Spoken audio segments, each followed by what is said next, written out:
Hello guys welcome back to my YouTube channel. तो guys এইবাৰ ওলাইছে বিনামূলীয়া চাউলত প্লাষ্টিকৰ চাউল। তো এজনী মহিলা যেতিয়া কণ্ট্ৰলৰ দোকানৰ পৰা চাউলখিনি আনিছিল তেতিয়া সেই চাউলখিনিত প্লাষ্টিকৰ চাউল পাইছিল। তো বলকচোন মহিলাজনে কি কয়।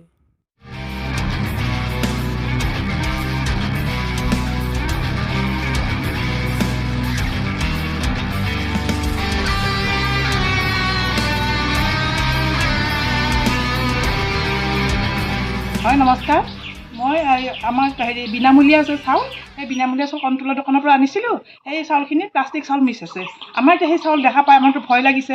এইবিলাক চাউল খাইতো মানুহৰ হেৰি হ'ব, বহুত হেৰি হ'ব, বেমাৰ আজাৰ হ'ব। এনেই অসমত ইমান বেমাৰ আজাৰ হৈছে, কেঞ্চাৰৰ দৰে বিয়পি পৰিছে বেমাৰ, এইবিলাক খাইতো হৈছে আৰু পাথৰ হৈছে।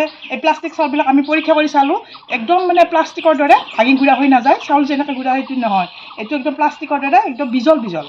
মই পৰীক্ষা কৰি চাই দেখা পালোঁ, সেইকাৰণে মই জনালোঁ। আৰু কেনেকৈ পৰিলোঁ? মই গৰম পানী দি এইটো চাউল ভাল চাউলটোও দিলোঁ আৰু এইটো চাউলো দিলোঁ। এইটো চাউল গুড়া হৈ যায়, লাৰি দিলে। এইটো চাউল নহয়, এইটো চাউল একদম প্লাষ্টিকৰ দৰে ফুলি উঠি থাকে। খায়ো চাইছোঁ, কিন্তু প্লাষ্টিকৰ দৰে হৈ থাকে আঠা।